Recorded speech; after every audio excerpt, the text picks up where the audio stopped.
పడింది.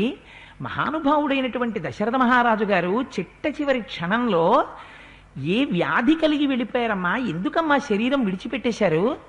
నేను బహుశా దశరథ మహారాజు గారు రాముడికి యవ్వరాజ్య పట్టాభిషేకమైనా చేస్తున్నాడు, లేకపోతే ఏదో ఒక గొప్ప యజ్ఞాన్ని తలపెట్టాడు, అందుకని నన్ను తొందరగా రమ్మన్నాడనుకుని వచ్చానమ్మా. చిట్ట చివరి నిమిషంలో మహానుభావుడైనటువంటి రామచంద్రమూర్తి పక్కన కూర్చుని ఉంటాడు.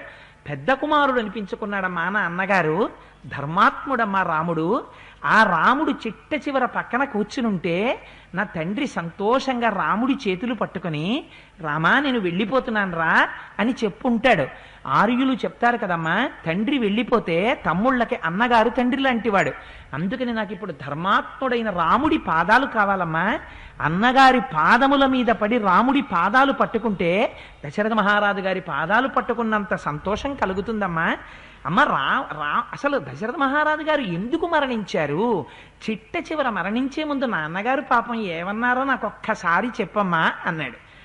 అంటే ఆవిడ అది పెద్ద విషయం కానట్టు ఎంత తేలిగ్గా మాట్లాడిందంటే, రామేతి రాజా విలపన్ హాసీతే లక్ష్మణేతి చ సమహాత్మా పరం లోకం గతో గతిమతాంబరః సిద్ధార్థాస్తే నరా రామ మగతం సీతయా సహ లక్ష్మణం చ మహాబాహుం ద్రక్ష్యంతి పునరాగతం.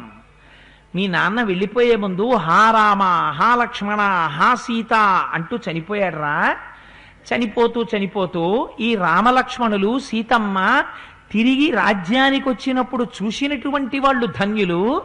నేను చూడలేకపోతున్నాను కదా, ఇంకా నేను రామలక్ష్మణుల్ని సీతమ్మని చూడను కదా అని ఏడ్చి ఏడ్చి కన్నీరు కార్చి చచ్చిపోయాడు రా. ఆఖరణ మీ నాన్న చెప్పిన మాటలు అవి అంది. ఆశ్చర్యపోయాడు భరతుడు. ఆశ్చర్యపోయి, అమ్మ అదేమిటమ్మా నువ్వు ఇలా అంటున్నావు? మరి హా రామ, హా సీత, హా లక్ష్మణ అంటూ మరణిస్తే మరి సీతారాములు లక్ష్మణుడు ఎక్కడున్నారమ్మా అని అడిగాడు. వాళ్ళు ముగ్గురు అరణ్యానికి వెళ్ళిపోయారు రా అంది.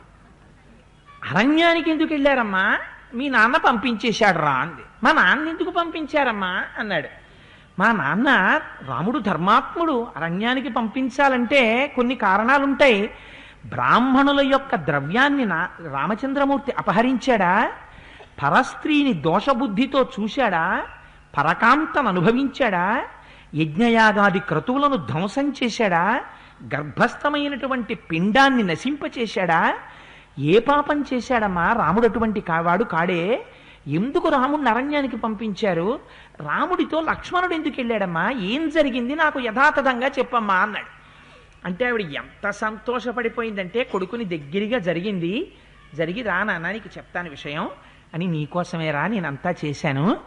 దశరథ మహారాజు గారు రాముడికి పట్టాభిషేకం చేద్దాం అనుకున్నాడు రా.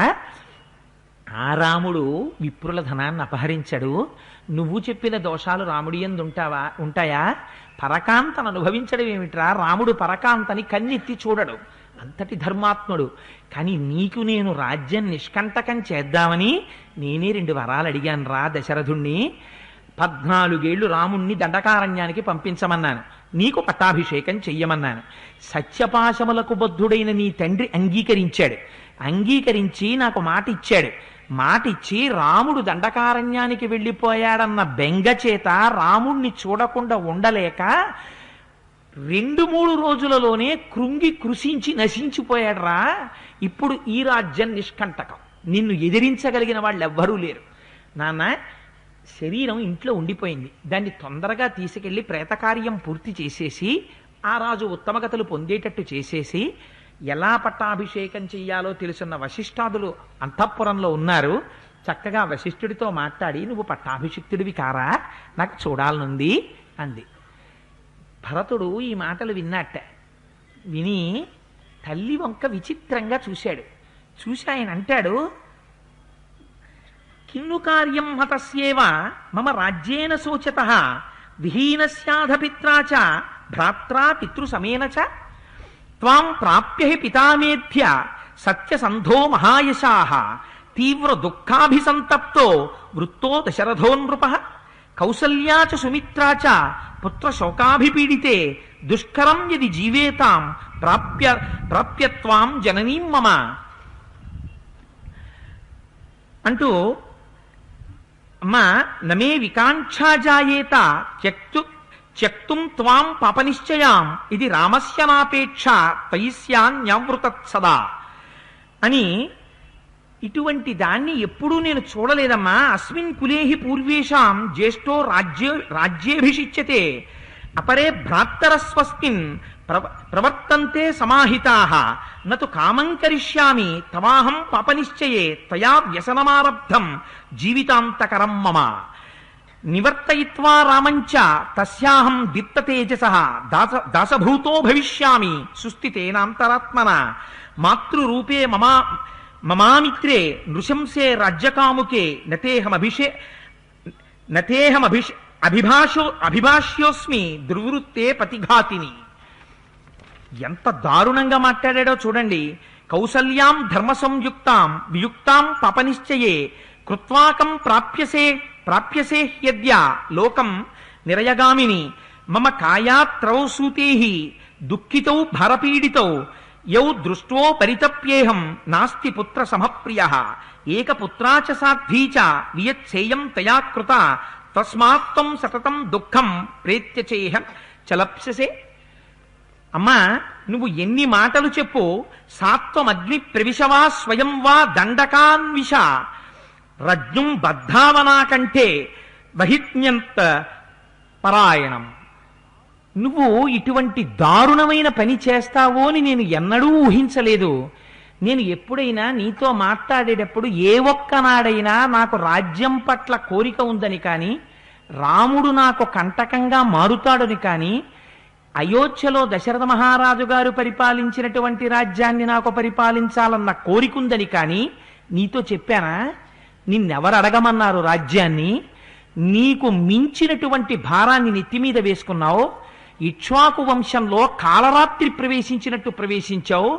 కేకయరాజు కుమార్తెవని తెలియక మా తండ్రి నీ యొక్క హస్తాన్ని అగ్నిసాక్షిగా పాణిగ్రహణం చేశాడు. కానీ నువ్వు కేకయరాజు కుమార్తెవి కావు. ఇక్ష్వాకు వంశాన్ని నాశనం చెయ్యడానికి వచ్చినటువంటి రాక్షస స్వరూపివి. ఇప్పుడే నా మొలనున్నటువంటి కత్తి తీసి నీ కుట్టుక ఉత్తరించాలి. నువ్వు నా తల్లివి కాదు, నేను నీ కుమారుణ్ణి కాను. ఇప్పుడే నిన్ను అమ్మగా నేను విడిచిపెట్టేస్తున్నాను. సరికదా, ఈ మాటలు అడిగినందుకు నీ కంఠాన్ని తీసేయాలి.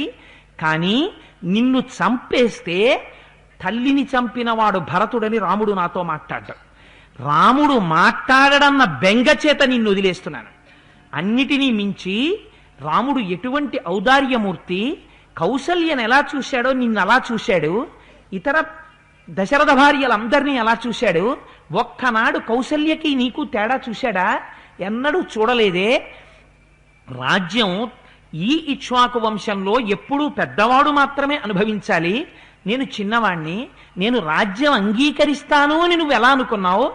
మహానుభావుడైనటువంటి దశరథ మహారాజు గారంతటి వాడు మేరుపర్వతం తన చుట్టూ పెరిగినటువంటి వనం చేత రక్షింపబడినట్టు అంతటి దశరథ మహారాజు గారు కూడా రామచంద్రమూర్తి యొక్క సహకారాన్ని తీసుకుని ఈ రాజ్యాన్ని పరిపాలించాడు. రాముడు మదించినటువంటి వృషభం లాంటి వాడు. అటువంటి రాముడు వహించవలసినటువంటి రాజ్యాన్ని నేను వహించగలనని నువ్వు ఎలా అనుకున్నావు? నువ్వు ఎంతటి పాపకృత్యాన్ని చేశావంటే, నువ్వు చేసినటువంటి పాపకృత్యానికి ఇవాళ 3 దుష్కరమైన విషయాలు జరిగాయి.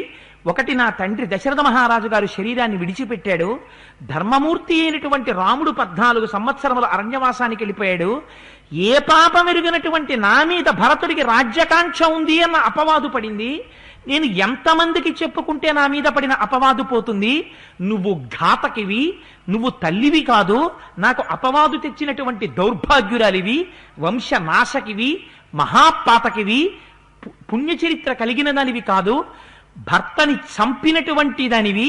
నువ్వు చేసినటువంటి పాపకృత్యానికి కౌసల్య సుమిత్ర కూడా భర్తృహీనల ఏడుస్తుంటారు. అమ్మా నీకొక్క విషయం చెప్తున్నాను. ఒకానొక నాడు దేవేంద్రుడితో పాటుగా ఆ పైన వెళ్ళిపోతోంది సురభి. వెళ్ళిపోతున్నటువంటి కామధేనువు భూమండలం మీద ఒక రైతు 2 ఎద్దుల్ని నాగలికి కట్టి డొక్కలతో పొడుస్తూ సేద్యం చేయిస్తుంటే, ఎండగా అంత విపరీతమైనటువంటి ఎండ కాస్తుంటే శోషించిపోతున్న ఎద్దుల్ని పొడుస్తున్నటువంటి రైతుని చూసి ఆ సురభి కన్నుల వెంట నీరు కార్చింది. ఈ భూమండలం మీదున్న ఆవులు ఎద్దులు అన్నీ కామధేనువు యొక్క సంతానమే. అవి పరిమళంతో కలిగినటువంటి కన్నీటి బిందువులై కింద పడ్డాయి. ఆ కింద ఆంతరంలో దేవేంద్రుడు ఐరావతం మీద వెడుతున్నాడు. ఆయన చేతి మీద ఈ నీటి బొట్లు పడ్డాయి. దివ్య పరిమళం కలిగినటువంటి కన్నీటి బిందువులు ఎవరివా అని ఇంద్రుడు పైకి చూశాడు. సురభి ఏడుస్తోంది. వెంటనే ఐరావతం దిగి నమస్కారం చేసి ఇంద్రుడు అడిగాడు, అమ్మా కామధేనువా ఎందుకు ఏడుస్తున్నావు అని అడిగాడు. నాకు కొన్ని కోట్ల మంది బిడ్డలు ఉండొచ్చు. ఈ భూమండలంలో ఉన్నటువంటి ఆవులు ఎద్దులు దూడలు అన్నీ నా శరీరంలోంచి వచ్చినవే. అయినా ఇందరు బిడ్డలున్నా ఇదిగో ఈ 2 ఎద్దుల్ని రైతు మండిపోతున్న ఎండలో సేద్యం చేయిస్తూ కర్ర పెట్టి పొడుస్తుంటే నా బిడ్డల్ని ఇంత కష్టపెడుతున్నారని దుఃఖమాగక ఏడ్చాను. నీ వల్ల అపరాధం జరగలేదు ఇంద్ర. ఆ రైతుని చూసి బాధపడుతున్నానని కోట్ల మంది బిడ్డలున్న సురభి అంది. ఒక్కగానొక్క కుమారుడమ్మ కౌసల్యకి, ప్రాజ్ఞుడు ధర్మాత్ముడు లేకలేక పుట్టినవాడు. అటువంటి వాణ్ణి 14 ఏళ్లు అరణ్యవాసానికి పంపేవే. కొడుకు పక్కన లేడని, భర్త మరణించాడని కౌసల్య ఎంత ఏడుస్తోందో ఆలోచించావా? ఈ ఏడుపు నిన్ను కట్టి కుడపదా? నిన్ను ఈ ఉత్తర క్షణంలో సంహరించద్దా? నేను నువ్వు చెప్తే రాజ్యం ఏలుతాననుకున్నావా? ఒక్క నాటికి నేను రాజ్యం స్వీకరించను.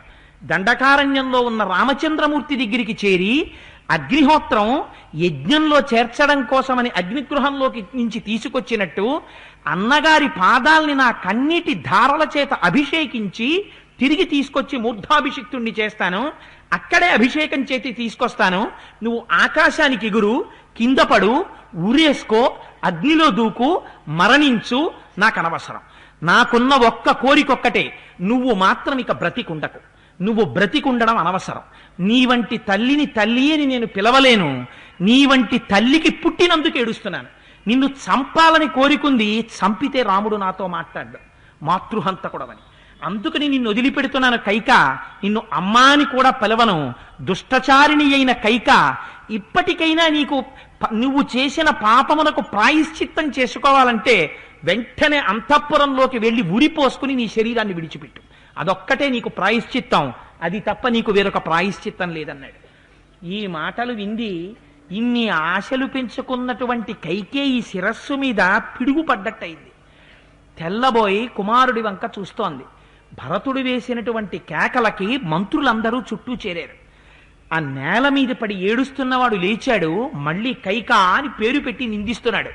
నువ్వు ఘాతకివి, నువ్వు బ్రతికుండడానికి వీల్లేదని.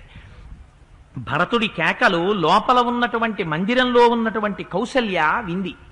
విని కైకేయీ కుమారుడైనటువంటి భరతుడు వచ్చినట్టున్నాడు. ఒక్కసారి వెళ్ళి మనమే ఆ భరతుణ్ణి చూద్దాం అనిపించి సుమిత్రని తీసుకొని, అసలే దశరథ మహారాజు గారు మరణించాడు.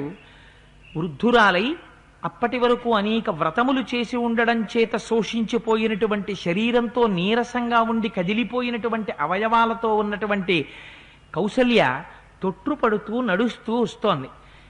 నీ మందిరంలో నేను ఉండను. మా అమ్మ కౌసల్య దర్శనం చెయ్యాలి. రాముణ్ణి పోగొట్టుకున్న మా అమ్మ కౌసల్య ఎంత బాధపడుతోందో మా అమ్మను ఓదారుస్తానని మంత్రులు ఉన్నారని కూడా చూడకుండా పెద్దగా ఎగబీలుస్తూ వగరుస్తూ డొక్కలు అదిరిపోతుండగా ఒంటి మీద బట్ట సరిగ్గా ఉందో కూడా చూసుకోకుండా గబగబా పరుగు పరుగున కౌసల్య దగ్గరికి వెళ్ళిపోతున్నాడు భరతుడు. భరతుడి వెంట శత్రుఘ్నుడు వెళ్ళిపోతున్నాడు. అటువైపు నుంచి కౌసల్య సుమిత్రని తీసుకుని ఎదురొచ్చింది. రాగానే కౌసల్యని చూశాడు. గభాలన వెళ్ళి అమ్మ కాళ్ళ మీద పడ్డాడు. పడి ఏడుస్తూ తెలివి తప్పినవాడు అయిపోయాడు. కొద్దిసేపట్లో సంజ్ఞ పొందాడు. కౌసల్య భుజములు పట్టి పైకెత్తుతూ అంది, నాన్న రాజ్యం కావాలి రాజ్యం కావాలని కోరుకున్నావు కదా, మీ అమ్మ నీ కోరిక తీర్చిందిరా.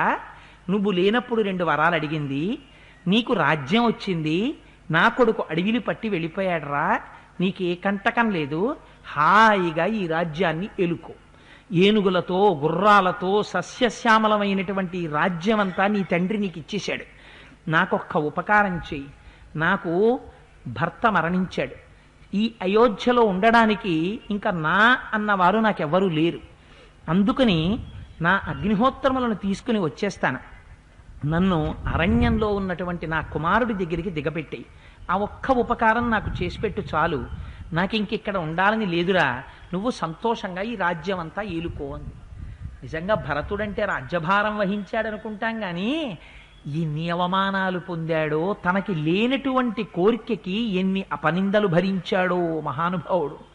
కౌసల్య అంత మాట అంటే ఆయన అంటాడు, నిజంగా ఇవి మనందరం ఎర్రసిరాతో అండర్లైన్ చేసి అట్టి పెట్టుకోవలసినటువంటి పాపాలు, జీవితంలో ఎన్నడూ చెయ్యకూడని పాపాలు. అమ్మ కాళ్ళు గట్టిగా పట్టుకుని కౌసల్య కాళ్ళు వెక్కి వెక్కి ఏడుస్తూ డొక్కలు అదిరిపోతుంటే, ఉత్తరీయం జారి కింద పడిపోతే అమ్మ ముఖం చూస్తూ కౌసల్యతో అంటాడు, అమ్మా నువ్వు కూడా నన్ను అలా అనుకుంటున్నావా అమ్మా? రాముడు అరణ్యవాసానికి వెళ్ళిపోతే రాజ్యం ఏలుకుందామనుకున్న దౌర్భాగ్యుణ్ణి అనుకున్నావా అమ్మా? నా గురించి నీకు తెలిసే నేను అటువంటి బుద్ధున్నవాణ్ణా? అమ్మా నాకు నిజంగా రాముడు అరణ్యవాసానికి వెళ్ళిపోతున్నాడన్న విషయం తెలిసుంటే, నేను రాజ్యం కోరుకున్నవాణ్ణైతే ఇటువంటి మహాపాపములు చేసిన వాడి నగుదునుగాక అని కొన్ని ఒట్లు పెట్టాడు.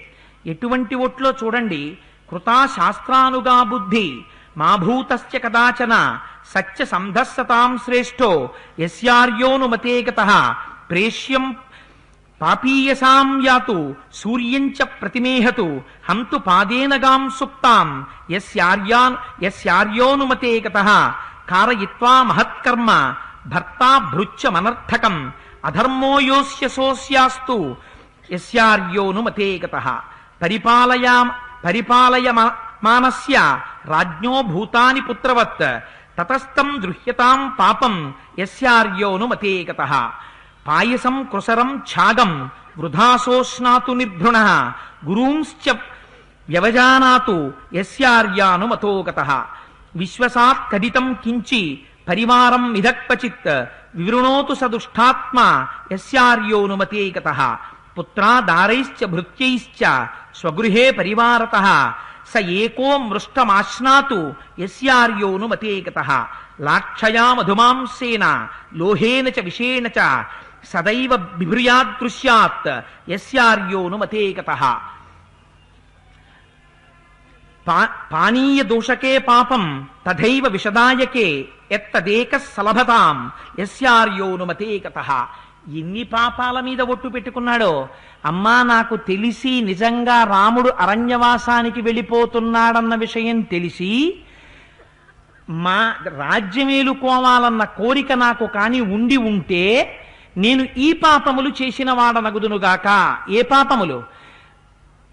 గురువుల చేత సమస్తమైనటువంటి విద్యలు తెలుసుకుని కూడా ఆ విద్యలు ఆచరించినటువంటి కృతజ్ఞుడనేటువంటి వాడనగుదునుగాక. 2, నిద్రపోతున్నటువంటి ఆవుని కాలితో తన్నిన వాడికి ఎటువంటి పాపం వస్తుందో నాకు అటువంటి పాపం రావాలి.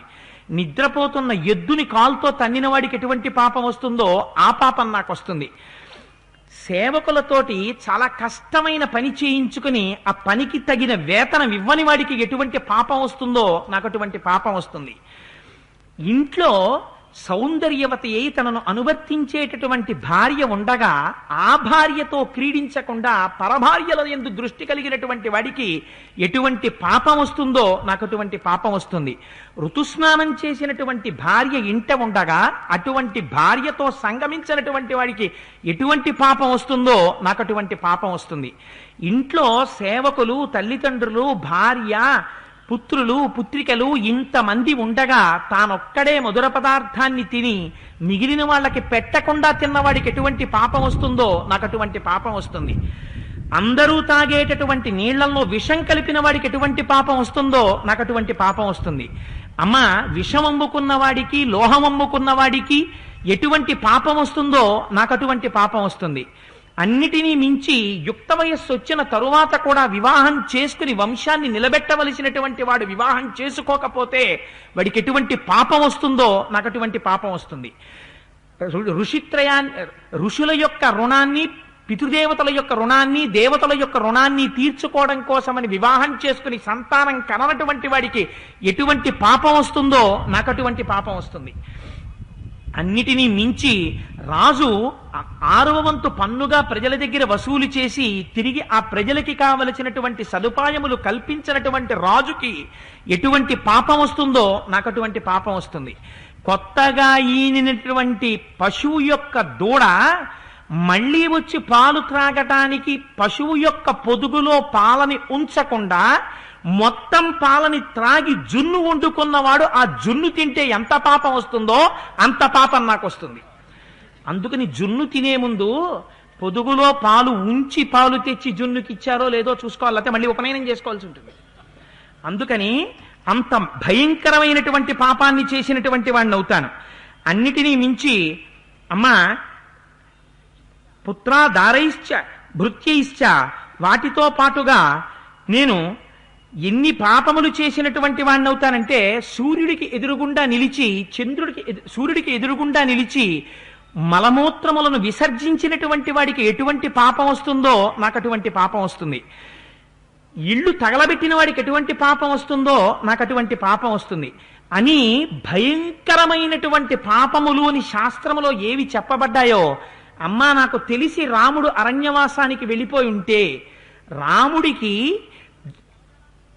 పట్టాభిషేకం జరగడం లేదు అని తెలిసి కూడా నేను రాజ్యాన్ని కోరుకున్నవాడనైతే ఈ పాపములన్నీ నేను పొందినటువంటి వాడిని అవుతాను.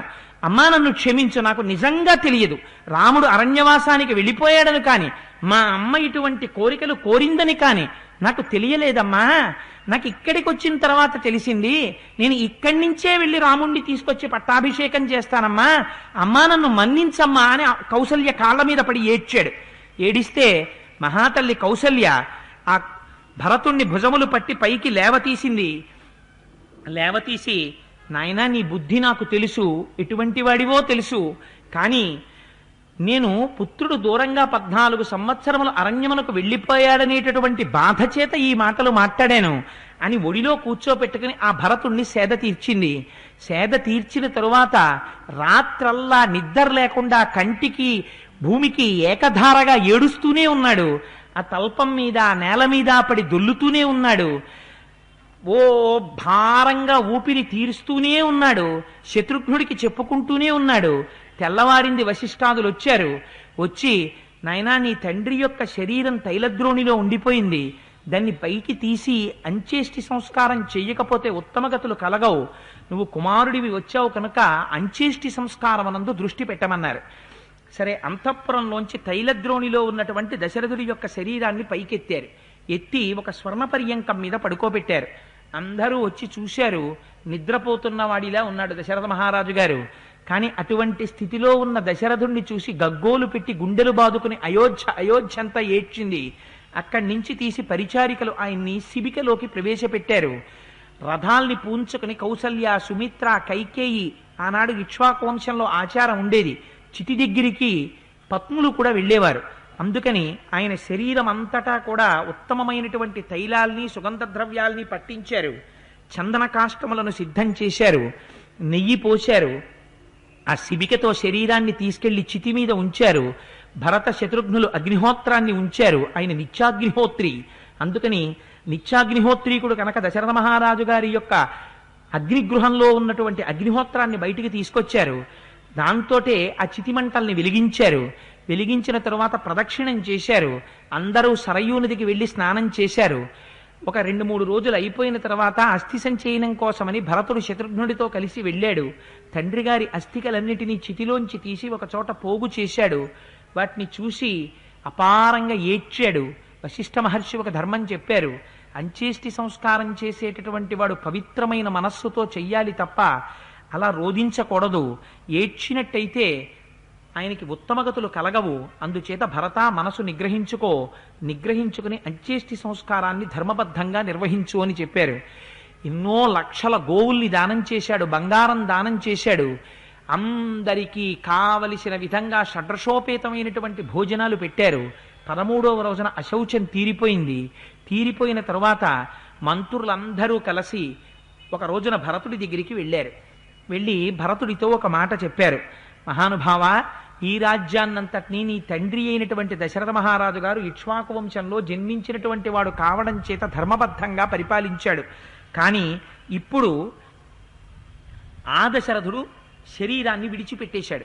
విడిచిపెట్టి వెళ్ళిపోయాడు. వెళ్ళిపెట్టేసినప్పుడు నీకు ఈ రాజ్యాన్ని ఇచ్చేశాడు.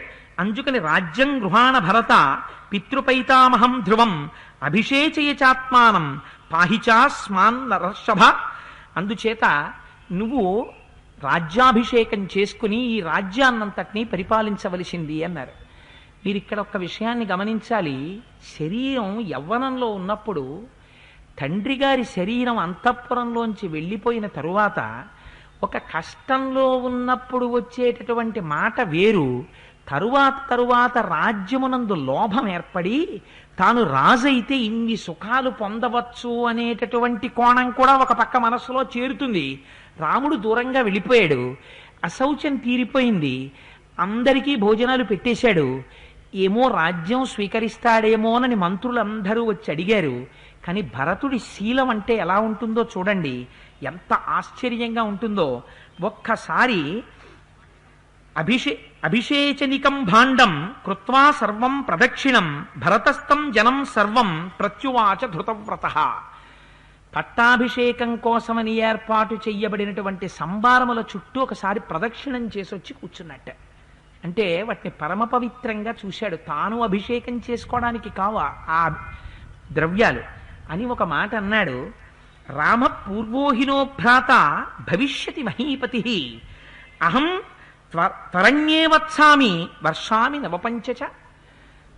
నాకు ముందు పుట్టినటువంటి రాముడు ఈ అభిషేక సంభారములతో యవరాజ్య పట్టాభిషేకం చేసుకోవాలి, సింహాసనం మీద కూర్చుని రాజ్యం పరిపాలించాలి. కానీ మా నాన్నగారి ఆజ్ఞ ప్రకారం 14 సంవత్సరములు దండకారణ్యంలో ఉండాలి.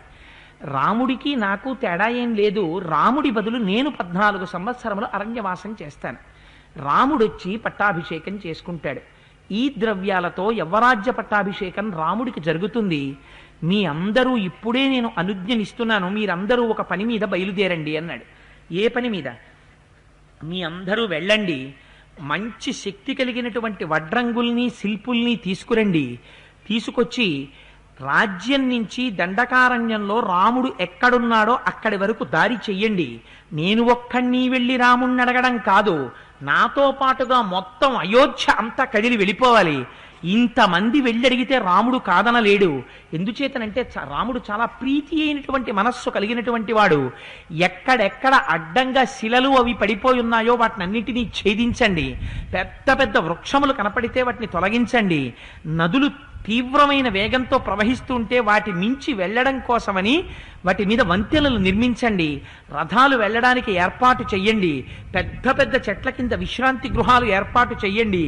కొన్ని వేల మంది అయోధ్య పట్టణం నుంచి వస్తే వీళ్ళందరూ భోజనం చెయ్యడానికి, భోజనం వండడానికి కావలసినటువంటి దినుసుల్ని ఏనుగుల మీద, ఒంటెల మీద, గుర్రాల మీద, రథాల మీద ఎక్కించి బయలుదేరండి. నా తల్లులైనటువంటి కౌసల్య, సుమిత్ర, కైకేయి ముగ్గురిని కూడా రథాలు ఎక్కించండి. నేను శత్రుఘ్నుడు కూడా రథంలో బయలుదేరుతాం. అవతల వశిష్ఠుడు, కాత్యాయనుడు, ఆ జాబాలి, ఆ తర్వాత గౌతముడు, వీళ్ళందరూ కూడా రథాలు ఎక్కాలి. అందరం కలిసి బయలుదేరుదాం. ఇందులో శక్తి కలిగినటువంటి వాళ్ళందరూ ముందు బయలుదేరండి. దారి ఏర్పాటు చెయ్యండి. చతురంగ బలాలన్నింటినీ సిద్ధం కమ్మనండి. సైన్యానికి నేను ఆజ్ఞ ఇచ్చానని చెప్పండి. అయోధ్య పట్టణంలో ఎవ్వరూ ఉండవలసినటువంటి అవసరం లేదు. అందరం బయలుదేరి రాముడి యొక్క పాదాల్ని చేరుకోవాలి. మా అమ్మ కైకేయి కూడా అక్కడికే బయలుదేరాలి. అందుకని అందరం కలిసి వెళ్ళి రాముడి పాదములు పట్టి ప్రార్థన చేద్దాం. రాముణ్ణి తీసుకొచ్చి మూర్ధాభిషిక్తుణ్ణి చేద్దాం. నేను అనుజ్ఞనిస్తున్నాను, మీరు బయలుదేరండి అన్నాడు. ఇలా మాట్లాడతాడు భరతుడు అని వాళ్ళు కూడా బహుశా అంతలోతుగా ఊహించి ఉండరు. ఆ పట్టణంలో ఉన్న వారందరికీ వార్త అందిందిట. మురిసిపోయారు, పొంగిపోయారు, ఎంత సంతోషపడిపోయారో. భరతుడంటే భరతుడేరా, ఏమి భరతుడు రా మహానుభావుడు. రాజ్యం అయాచితంగా వస్తే తృణీకరించి ఆఖరికి తల్లితో సంబంధం తెంపుకోవడానికి కూడా సిద్ధపడి రాముణ్ణే తీసుకొచ్చి మళ్ళీ యవరాజ్య పట్టాభిషిక్తుడిని చేస్తానంటున్నాడు అని భరతుడికి జయజయధ్వానాలు చేశారు. ఆ రోజు, ఆ ముందు రోజు భరతుడు శత్రుఘ్నుడు కలిసి ఒక చోట కూర్చుని ఉన్నారు. కూర్చుని కళ్ళ నీరు పెట్టుకుని మాట్లాడుకుంటున్నారు. అసలు పక్కన లక్ష్మణుడు ఉన్నాడు కదా.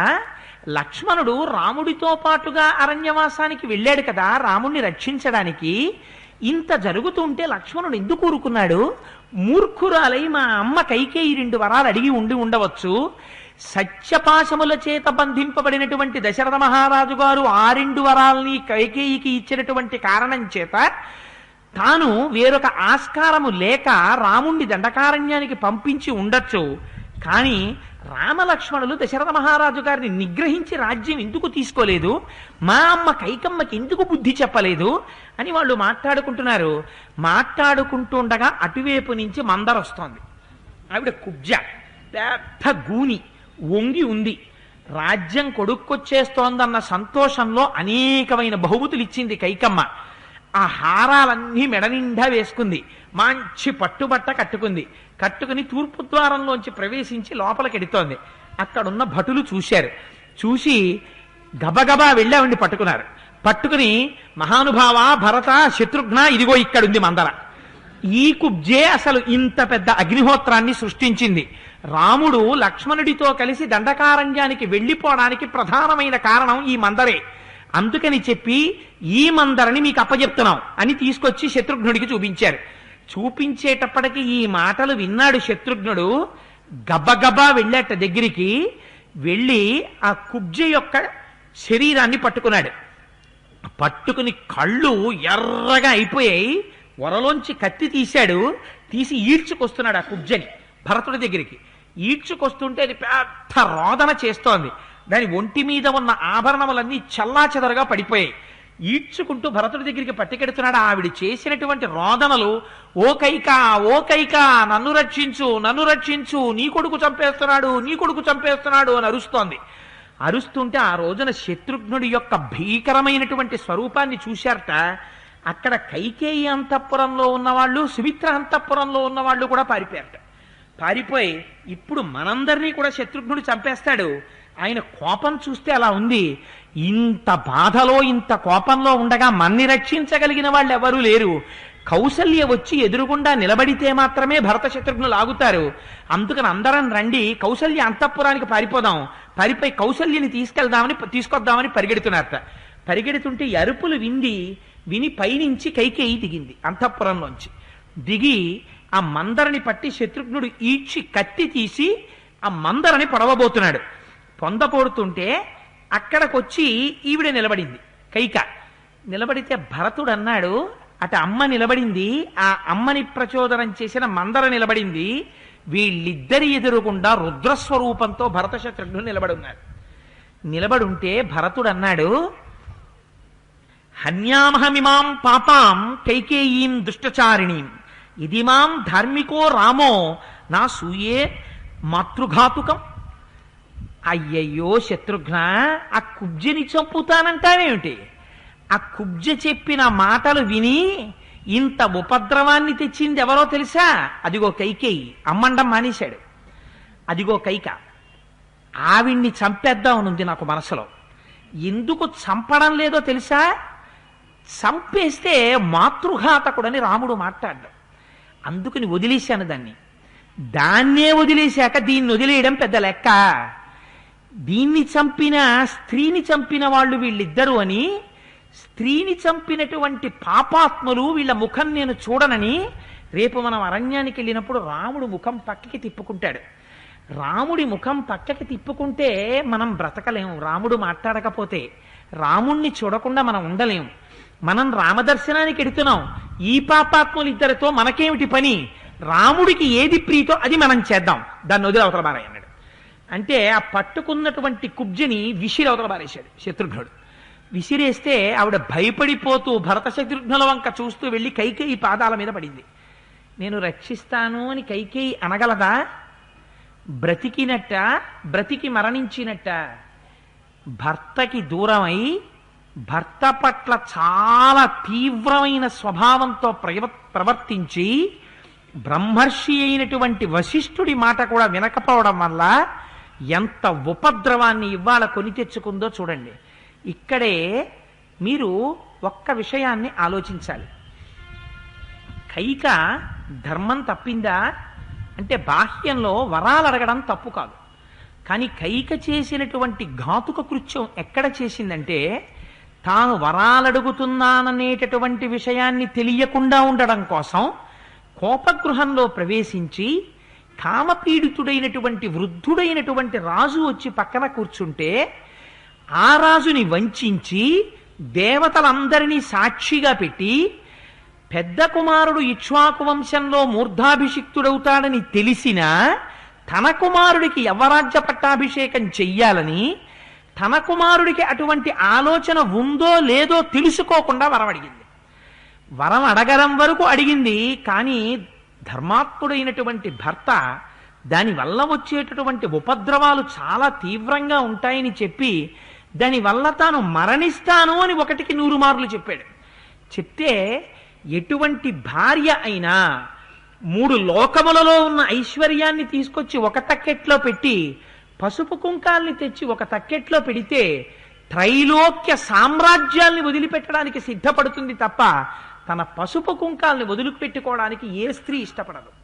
నువ్వు విధవ అవుతావు, రాజ్యాన్ని పోగొట్టుకుంటావు, నీ కొడుకు భరతుడు ఒల్లడు, నిన్ను భార్యగా విడిచిపెట్టేస్తున్నాను, నీ వల్ల రాజ్యాన్ని భరతుడు పొందితే భరతుడు నన్ను ముట్టుకోకూడదు అని ఇన్ని చెప్పినా మూర్ఖత్వానికి పోయి రాజ్యాన్ని కోరుకుంది. ఇన్ని కోరుకుంది తుట్టతుదకు ఏ స్థితిని పొందింది అంటే, ఆ కొడుకు నిన్ను చంపను, ఎందుకు చంపనంటే రాముడి పాదాలు పట్టుకునే అర్హతని కోల్పోతాను కాబట్టి నిన్ను చంపనన్నాడు. ఇప్పుడు ఏమిటి సాధించుకుంది జీవితంలో? ఇప్పుడు ఏది వెనక్కి తెచ్చుకోగలదు? రాజ్యం రాముడికి వెళ్ళిపోతుందేమో, ఇష్టం లేదు కాబట్టి నా కొడుకు వదిలేశాడు అనుకుంటుందేమో, పోగొట్టుకున్న పసుపు కుంకాల్ని తను తెచ్చుకోగలదా ఇహ కైకేయి? ఇహ తెచ్చుకోలేదు. ఆ దశరథుడు బ్రతికుంటే ఎన్ని నిందలు కైక మీద పడినా ఏమో ఎలా రక్షించుకుని ఉండేవాడో. దశరథుడు ఉండగా కైకని చెనకలేకపోయేవారు, కానీ తన ఉండవలసినటువంటి గొడుగు ఏదో ఆ గొడుగుని పోగొట్టుకుంది. భర్తని విడిచిపెట్టింది, ఇంత పరమదారుణాన్ని పొందింది. అదే సీతమ్మ తను కోరుకోనటువంటి పట్టాభిషేకం సీతమ్మని వరించింది. వశిష్ఠ మహర్షి చెప్పారు పట్టాభిషేకం చేస్తానని. కైకమ్మ కనీసం ఆ మాటకి జవాబు కూడా చెప్పలేదు. నాకెందుకు ఈ రాజ్యం, నా భర్త ఎక్కడుంటే నేనెక్కడా అంది. అందుకు ఇవాళ సీతమ్మ పొందినటువంటి ఫలితం ఏమిటి? ఇప్పటికీ ఎక్కడైనా సీత అన్న పేరు విన్నామనుకోండి, పాతివ్రత్యానికి, ఒక కుమార్తెగా తండ్రిని ఉద్ధరించడానికి, కోడలిగా ఒక మామగారిని ఉద్ధరించడానికి, వదినగా మరదులను ఉద్ధరించడానికి, తనని నమ్ముకున్నటువంటి రాక్షసకాంతలను ఉద్ధరించడానికి, ఆఖరికి తనని ఆశ్రయించినటువంటి పరిజనాన్ని ఉద్ధరించడానికి, తన మీద నింద వేసిన చాకలివాణ్ణి కూడా ఏమననటువంటి ఓర్పుకి, భర్తని ఒక్క మాట తోలనాడకుండా గర్భిణి అయినటువంటి స్త్రీని పైకి పంపించేసిన రాజారాముడు, శీలం కోసం నడయాడేటటువంటి మహానుభావుడని భర్త ఔన్నత్యాన్ని కోరుకున్న సీతమ్మ సహస్రనామములతో ఈనాటికి ఈ పృథివీ మండంలో గుండెల్లో గుడి కట్టబడి పూజింపబడుతోంది. సీత అన్న పేరు వినబడితే ప్రణిపాతం చేసి నమస్కారం చేస్తాం. ఎవరి ఛత్రఛాయ కింద చేరాలో సీతమ్మ నిరూపించింది. ఏ ఛత్రఛాయ నుంచి స్త్రీ బయటకొస్తే ఉపద్రవాన్ని తీసుకురాగలదో కైకమ్మ నిరూపించింది. ఈ విషయాన్ని వాల్మీకి మహర్షి ప్రకటించారు. ఎక్కడ కూడా వాల్మీకి మహర్షి ఫలితం గురించి మాట్లాడరు. కానీ పాత్రలని అంచనా వెయ్యడంలో ఇవాళ మందర వచ్చి తన కాళ్ళ మీద పడితే మందరిని కౌగిలించుకుని తనేడవాలి, కానీ ఆ మందరిని నిన్ను నేను రక్షించగలనన్న మాట కూడా తాను అనలేదు. తన దగ్గర పనిచేసేటటువంటి ఒక కుబ్జ ముందు ఒక కొడుకు అసలు దీన్ని చంపేయాలరా, కానీ నేను చంపట్లేదు, వదిలేస్తున్నాను రా రాముడి కోసం అన్నాడు. ఆ రాముడు కంటకం అనుకుని దూరం పంపించానని తాననుకుంది. ఇవాళ ఆ కైకని రథం ఎక్కించి దండకారణ్యానికి తీసుకెడుతున్నాడు. నువ్వు కూడా అడుగు రాముణ్ణి వెనక్కి రమ్మనని చెప్తాడు. తను కూడా రావలసిందే. వెళ్ళి రామా నాది తప్పే, వచ్చేసేయి రామా, రాజ్యం తీసుకోని అడగాలి. రాముణ్ణి అడగగలదేమో, రాముడు రాడు. ఒకవేళ రాముడు వస్తాడేమో. తన పసుపు కుంకుమలు మాత్రం ఇంకా తాను ఏం చేసినా తిరిగిరావు. ఇంకా తన జీవితాంతం కైక అని పేరు ఉన్నటువంటి ఉపాధి ఉన్నంత కాలం అపనిందతో విధవగా తన జీవితం వెళ్ళిపోవలసింది. దారుణాతి దారుణమైనటువంటి ఫలితం ఎన్నడొస్తుంది అంటే, భర్త అనబడేటటువంటి గొడుగు యొక్క ఛాయలోంచి భార్య పక్కకి తప్పుకున్నప్పుడు ఏ ముహూర్తమైనా కబళించేయచ్చు, ఏ క్షణమైనా అపనింద తెచ్చేయచ్చు. అందుకే దేశ విదేశాల్లో ఎక్కడైనా సరే ఇవాళ పెళ్లి చేసుకుంటే రేపు విడాకులిచ్చే సంస్కృతి ఉందేమో, కానీ కష్టమే కావచ్చు, నిష్ఠూరమే కావచ్చు, ఉద్ధాన పతనములే రావచ్చు, కష్టాలే రావచ్చు, ఒకసారి తాళి కట్టిన తర్వాత భార్యకి ఒళ్ళు కాలిపోయి వికృతం అయినటువంటి రూపాన్ని పొందొచ్చు. ఆఖరికి ఆ భార్య ఎందుకు పనికిరాక మంచం మీద పడిపోవచ్చు. అయినా సరే ఆవిడ భార్యే. వేరొక స్త్రీని ఇక తన జీవితంలోకి ఆహ్వానించడం పురుషుడికి తెలియదు. భార్య దేని కొరకు అంటే బిడ్డలని కనడం వరకు, అంతే, ధర్మ సంతానం కలగడం వరకే. అంతేకాని కామపత్నిగా తనకి ఒంట్లో ఓపికన్నంత వరకు స్త్రీని పక్కన పెట్టుకోవడం ఈ జాతికి తెలియదు. అలాగే తాళి కట్టినటువంటి భర్త పాదములు పడితే పరమేశ్వరుడు యొక్క పాదములు ప్రత్యక్షంగా పట్టినటువంటి ఫలితాన్ని ధర్మశాస్త్రం ఈ దేశంలో ధారబోసింది. భర్త పద శుశ్రూష చేస్తే చాలు, పురుషుడైనటువంటి వాడు సంధ్యావందనం చెయ్యాలి, పూజ చెయ్యాలి, ధ్యానం చెయ్యాలి, ఇన్ని చెయ్యాలి. కానీ స్త్రీకి ఒక మినహాయింపు ఉంది. ఆయన పూజ చెయ్యకపోవచ్చు, ఆయన సంధ్యావందనం చెయ్యకపోవచ్చు, చెయ్యకపోవడం చేత ఆయన పాపం మూట కట్టుకుంటున్నాడు. కానీ ఆయన ఉపాధి నిలబడడానికి భార్య వంట చేస్తోంది, ఆయనకి కావలసినటువంటి సంభారములు సమకూరుస్తోంది. భార్య భర్తకి అన్నం వండితే పరమేశ్వరుడు తినడానికి మహానైవేద్యం వండేసినట్టే. భార్య భర్తకి అన్నం పెడితే పరమేశ్వరుడికి అన్నం పెట్టినట్టే. నివేదన మంత్రం చెప్పక్కర్లేదు. భార్య భర్త అన్నం తిన్నటువంటి కంచంలో అన్నం తింటే పరమేశ్వరోచ్ఛిష్టమైనటువంటి పాత్రలో తాను అన్నం తిన్నట్టే. తాను ధ్యానం చేస్తూ పార్వతీ పరమేశ్వరులకో లక్ష్మీనారాయణులకో కాళ్ళు పట్టగలడేమో, మంచం మీద భర్త పడుకుంటే భర్త పాద సంవాహనం చేస్తే వెంకటేశ్వర స్వామి వారి కాళ్ళు ఆ స్త్రీ పట్టినట్టే. అందుచేత భార్య శరీరం పడిపోయేటప్పటికీ పుణ్యం తనంత తానుగా వచ్చి చేరిపోయేటటువంటి ఏర్పాటు భారతీయ ధర్మశాస్త్రం విధించింది. కానీ భర్తకి అది విధించలేదు. ధర్మపత్ని అని వివాహం చేసుకున్నటువంటి భార్య చేయి పట్టి నడిపించగలిగిన వాడైనప్పటికీ మహోత్కృష్టమైనటువంటి జీవితాన్ని కలిగినటువంటి భర్తకి భార్యగా పుడితే ఇద్దరి జీవితాలు అయిపోయేటప్పటికి ఎవరి ఖాతాలో పుణ్యం ఎక్కువ ఉంటుందో తెలుసా అండి? ఆయన భార్య ఖాతాలో ఎక్కువ ఉంటుంది. అందుకని సంబంధం చేసే ముందు భగవత్ సంబంధం ఉన్నవాడిని చూస్తారు. ఎందుకని? ఆయన చేసినటువంటి పూజలో సగం కూడా ఆవిడ ఖాతాలో వేసేస్తారు. ఆయనకు అన్నం వండి పెట్టడమే కాదు, ఆయన సంధ్యావందనం చేశాడు, సగం ఫలితం ఆవిడిది. ఆయన పూజ చేశాడు, సగం ఫలితం ఆయింది. ఆయన రామాయణం చదువుకున్నాడు, సగం ఫలితం ఆవిడిది. ఈయన ఫలితాల్లో సగ ఫలితం ఆవిడికి వేస్తారు. వేసేసి ఆవిడివన్నీ చేసుకుని మళ్ళీ శ్రీరామ రామ రామే తిరమే రామే మనోరమే సహస్రనామ తత్తుల్యం రామనామ వరాననే అందనుకోండి, ఆ ఫలితం ఆవిడ ఒక్కరికే వేస్తారు. ఎందుకేస్తారంటే నువ్వు తినడానికి కావలసిన వంటంతా నీకు చేసి, నీ బిడ్డల్ని పోషించి, నీ వంశాన్ని ఉద్ధరించి, నీకోసమని ధర్మపత్నిగా నీ ఇంట చేరి నిన్నుద్ధరించినటువంటి ఆ స్త్రీ మిగిలిన సమయంలో ఇంకా ఈశ్వరుణ్ణి నమ్ముకుని ప్రార్థన చేసుకుంటోంది. అందులో ఫలితాన్ని నీకు ఇవ్వం. అందుకని పురుష స్త్రీ శరీరములు పడిపోతే స్త్రీ ఖాతాలోనే ఎక్కువ ఉంటుంది. భారతీయ ధర్మశాస్త్రం అంత అందంగా మాట్లాడింది.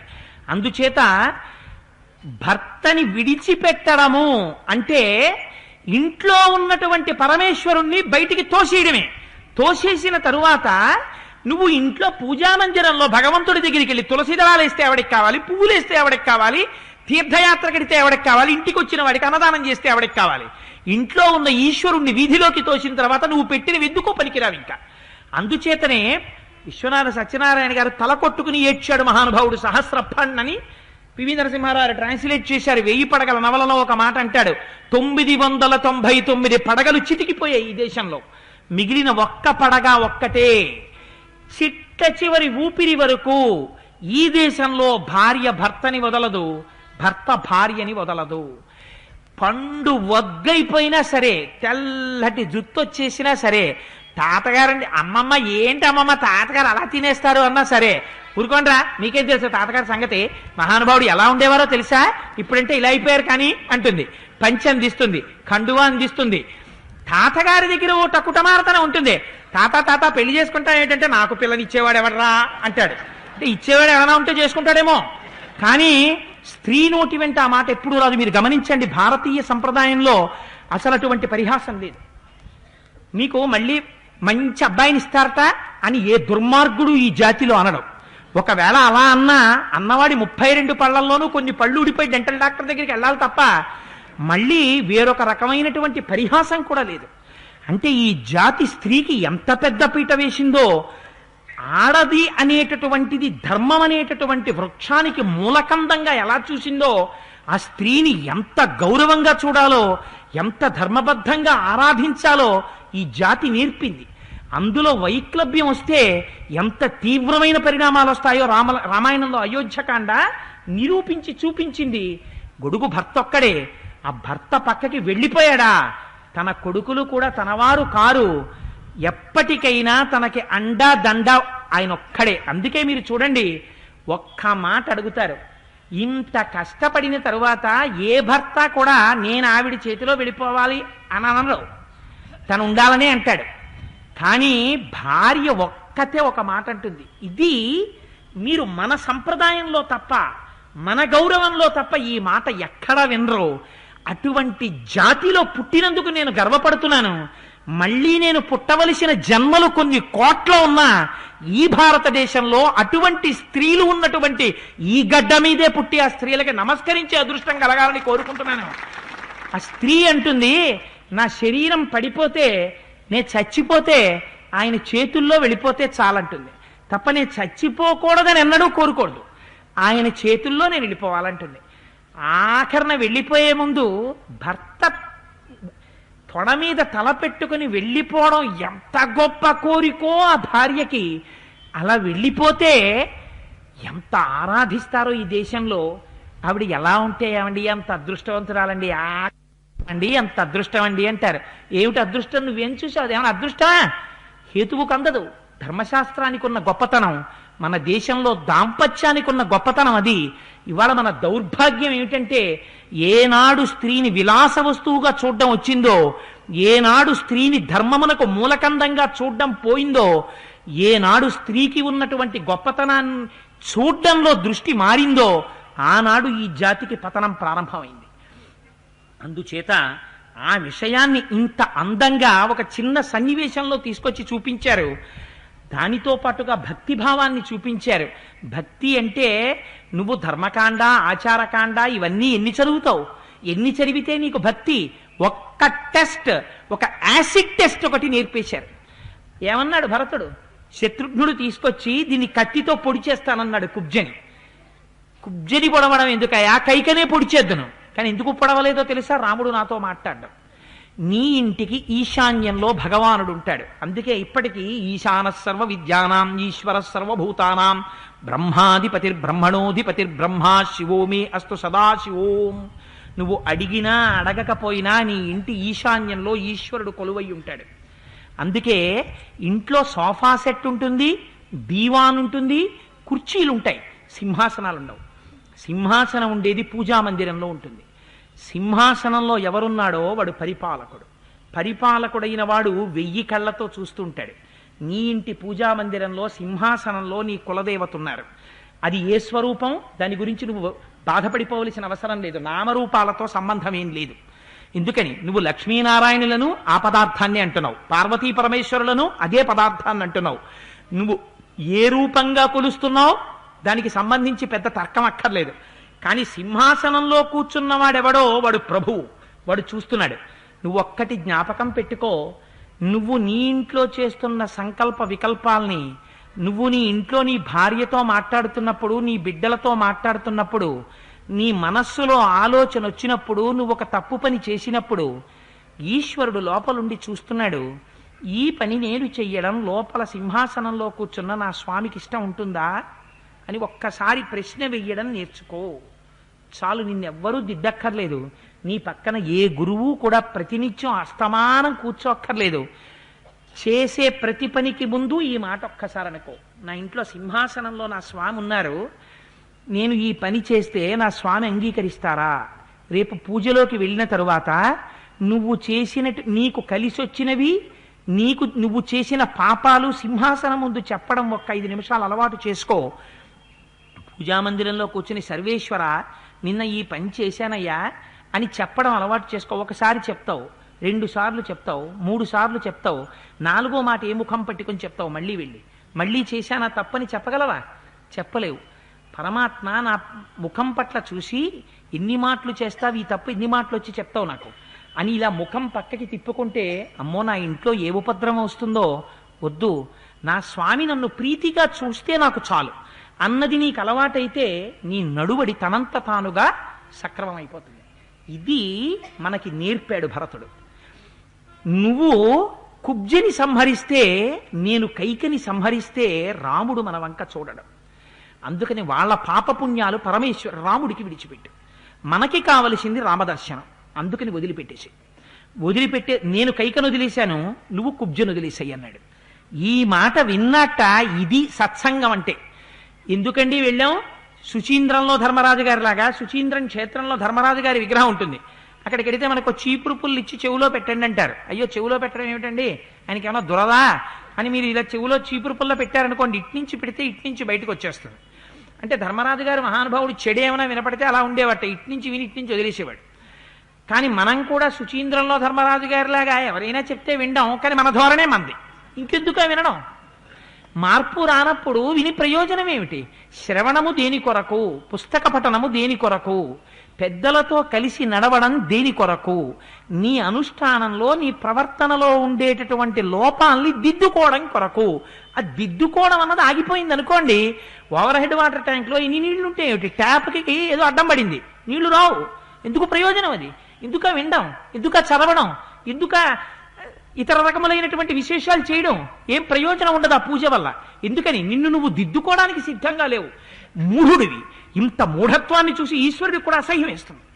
అందుకని ఈ మాట చెప్తే దిద్దుకోవడం నీ వంతు ఎంత అవసరమో వెంటనే శత్రుఘ్నుడు చూపిస్తాడు. ఇది శత్రుఘ్నుడంటే. శత్రుఘ్నుడంటే పౌరుషం అడ్డొచ్చి నువ్వెన్నైనా చెప్పనాయా, దీన్ని చంపవతల పారేస్తాను అడుగుతాడేంటి రాముడు, ఏ కుబ్జం చంపొచ్చారేంట్రా అని ఎవడు చెప్తాడు? ఇక్కడ ఉన్న వాళ్ళకి అందరికీ చెప్తాను, ఎవరే కుబ్జం చంపారని ఎవడన్నా చెప్పాడా నీ కుత్తుకి ఎగిరిపోతుందని చెప్తాను. ఎవరు చూసొచ్చాడు ఏంటనయ్యా రాముడు, ఇది మాత్రం బతకడానికి వీలేదు, ఇది ఉంటే మళ్ళీ ఉపద్రవం తీసుకొస్తుంది, చంపేస్తానన్న కోపంలో పోటు పొడిచేశాడు అనుకోండి కత్తెట్టి, ఎవడు అడుగుతాడు? అంత కోపంలో ఉన్నవాడు, అంత కళ్ళెర్రబడ్డవాడు భరతుడు ఒక్క మాట చెప్పాడు, వదిలేశాడంతే. నీకు అలవాటైపోయింది ఆచారంలో ఒక తప్పు చేయడం, నీకు అలవాటైపోయింది ప్రవర్తనలో ఒక దోషంతో ఉండడం. నువ్వు విన్నావు పెద్దల దగ్గర, నువ్వు దాన్ని దిద్దుకోవాలి. నీకు దిద్దుకోవడం చేత కాలేదు, నువ్వు ఎన్ని వింటే ఎందుకు, నువ్వు ఎన్ని పూజలు చేస్తే ఎందుకు, నువ్వు ఎన్ని అనుష్ఠానాలు చేస్తే ఎందుకు, ప్రయోజనం లేదు. ఎందుకంటే అంతఃశుద్ధి లేదు. ఇక్కడ సంస్కరించుకునేటటువంటి ఉద్దేశం నీకు లేదు. లేనప్పుడు నువ్వు ఇన్ని చేస్తే ఎందుకు? ఇక్కడ వరకు చెప్పి దీని వెనకాతల ఇన్ని ఉపద్రవాలు ఉన్నాయి, దీని వెనకాల ఇన్ని ఫలితాలున్నాయి, మార్చుకోవడానికి నువ్వు సిద్ధంగా ఉన్నావా? లేనప్పుడు విని ప్రయోజనం ఏమిటి? విని మార్చుకోవాలనుకుంటున్నావా? నువ్వు ప్రయోజనాన్ని పొందుతావు, నువ్వు శత్రుఘ్నుడు అవుతావు. మహర్షి యొక్క పరోక్ష తీర్పు. అందుకు నువ్వు శత్రుఘ్నుడిగా బ్రతకాలనుకుంటున్నావో, రాముడి కళ్ళు కప్పి బ్రతుకుతాననుకుంటున్నావో, ఏది చేద్దామనుకుంటున్నావో నీ ఇష్టం. అందుకని వెంటనే శత్రుఘ్నుడు ఎలా ప్రవర్తించాడో చూపిస్తారు. మహర్షి అంటారు, భరతస్య వచ శ్రుత్వా శత్రుఘ్నో లక్ష్మణానుజ న్యవర్తత తతో రోషా తాం ముమోచ మంధరాం.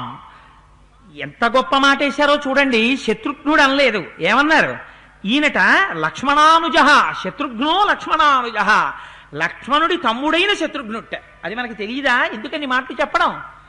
లక్ష్మణుడి తమ్ముడైన శత్రుఘ్నుడు భరతుడి మాట విన్నాడు, తన మనస్సు మార్చుకున్నాడు, కుబ్జని విడిచిపెట్టాడు.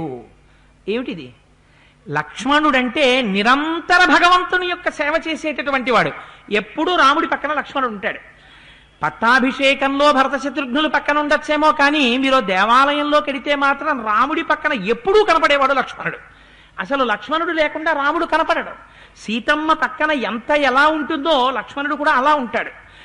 అంతగా భగవంతుణ్ణి సేవించడానికి అలవాటు పడినటువంటి లక్ష్మణుని యొక్క తమ్ముడైనటువంటి శత్రుఘ్నుడు కూడా భగవంతుణ్ణి సేవించడానికని చేసేటటువంటి ప్రయత్నంలో ఒక్కొక్క నాడు లోపల నుంచి బయటికి వచ్చేటటువంటి రాగద్వేషముల చేత తన అనుష్ఠానములో వచ్చేటటువంటి దోషములను నివృత్తి చేసుకోవడంలో పెద్దలైనటువంటి వారు చెప్పినటువంటి మాట వినేటప్పుడు తనలో ఉన్నటువంటి కామక్రోధములను అదుపు చేసుకుని తన ప్రవర్తనని దిద్దుకోగలిగినటువంటి మహాత్ముడై తన ఇంద్రియములను నిగ్రహించుకుని అహంకారములు మమకారములనేటటువంటి శత్రువులను జయించినటువంటి శత్రుఘ్నుడు. అందుచేత అటువంటి వాడు కనుక భరతుడు చెప్పినటువంటి మాట వినగలిగాడు, కుబ్జని విడవగలిగాడు. ఇది నువ్వు కూడా చేయడం నేర్చుకో. ఇది మహర్షి తీర్పు. ఆ తీర్పుని పాత్రోచితంగా మాట్లాడారు. అందుకని ఇలా కుబ్జని విడిచిపెట్టిన తరువాత మరునాడు మహానుభావుడు రాత్రి పడుకున్నాడు. రాత్రి ఎక్కడ చూసినా బంగారు దండములు పట్టుకుని భేరీలు మోగిస్తున్నారు. తూర్యనాదాలు వినపడుతున్నాయి. అంత గొప్పగా వినపడుతున్నాయి అంటే తెల్లవారిన తర్వాత ఏదో శుభకార్యం జరుగుతోంది. ఈ సమయంలో శుభకార్యం జరగడానికి ఏది ఉంటుంది? పీటల మీద ఏటి సూతకం కూర్చోరు. ఎందుచేత అంటే తండ్రి గారు వెళ్ళిపోయారు. తండ్రి గారు వెళ్ళిపోయిన తర్వాత పీటల మీద కూర్చోకూడదు. పీటల మీద కూర్చుంటే నువ్వు సంకల్పం చెప్పుకోవాలి. నువ్వు సంకల్పం చెప్పుకుంటే చచ్చిపోయిన వాళ్ళకి సంకల్పాలు చెప్పరుగా, బతికున్న వాళ్ళకి సంకల్పాలు చెప్తారు. అందుకని ఏదో ఫలానా గోత్రీకుణ్ణి, నా భార్య, నా బిడ్డలు వీళ్ళందరూ క్షేమంగా ఉండడానికే నువ్వు చెయ్యాలి. అబ్బాయి ఏటి సూతకం, మీరు పీటల మీద కూర్చోకూడదు, పీటల మీద కూర్చోకూడదు అని ఎందుకంటారంటే కాలంలో ఈ 365 రోజులు కొడుకు చేసేటటువంటి పుణ్యం తండ్రి గారికి వెళ్ళిపోతుంది. అందుకని పుణ్యకార్యాలు చెయ్యాలి, దాన ధర్మాది క్రతువులు చెయ్యాలి. చేస్తే అందుకని కొడుకు పుట్టాలి, కొడుకు పుట్టాలి, కొడుకు పుట్టాలని అడుగుతారు. కొడుకు పుడితే ఏదో తీసుకొచ్చి ఒలకపోసేస్తాడని కాదు, కొడుకు పుట్టాడని సంతోషించడానికి రెండు ఉంటాయి. ఒకటి ఎందుకు సంతోషిస్తారంటే పెద్ద కొడుకు ఎక్కడుంటాడో సింహాసనం అక్కడ ఉండాలి. పరంపరాగతంగా సింహాసనానికి పెద్ద కొడుకు మంగళహారతి ఇస్తాడు. కొడుకు లేడనుకోండి, తన తర్వాత ఇహ పూజా మందిరంలో సింహాసనానికి మంగళహారతి ఇచ్చేవాడు ఉండడు. అందుకని తన గోత్రనామాలు చెప్పి మంగళహారతి ఇచ్చేటటువంటి కొడుకు పుట్టాలి. రెండు, తన శరీరం పడిపోయిన తరువాత తను ఉండగా పుణ్యం చేసుకోవచ్చు, చెయ్యలేకపోవచ్చు, కానీ ఒక కన్సోలేషన్ ఇచ్చినట్టుగా ఇస్తారు. శరీరం పడిపోయిన తరువాత ఏడాది వరకు ఏటి సూతకం అని విధిస్తారు పిల్లలకి. వాళ్ళు ఏం చేస్తారంటే దాన ధర్మాది క్రతువులు చేస్తారు. ఆ కారణం చేత ఈ ఫలితం వాళ్ళ ఖాతాలో పడుతుంది. అందుకని శరీరం పడిపోయినా పుణ్యం సంపాదించుకోవడానికి ఈ కొడుకు యోగ్యుడవుతాడు, సంపాదించి పెడతాడు. 3, గయాక్షేత్రమునకు వెళ్ళి పితృపిండ ప్రదానం చేస్తాడు. గయాక్షేత్రానికి వెళ్ళి ఎవడు పితృపిండ ప్రదానం చేశాడో వాణ్ణి మాత్రమే పుత్రుడని పిలవాలి. మిగిలిన వాళ్ళందరూ పుత్రులు కారు. గయ వెడితే డబ్బులు అయిపోతాయని వెళ్లకుండా మానేసిన వాడిని పుత్రుడని పిలవకూడదు. అందుకే తల్లిదండ్రుల శరీరం పడిపోయిందని చెప్తే పెద్దలు అడుగుతారు, గయ వెళ్ళావయ్యా అని అడుగుతారు. నేను వెళ్ళలేదు సార్ అన్నాడు అనుకోండి, వీడికి శాస్త్ర మర్యాద తెలియదు అనుకుంటారు.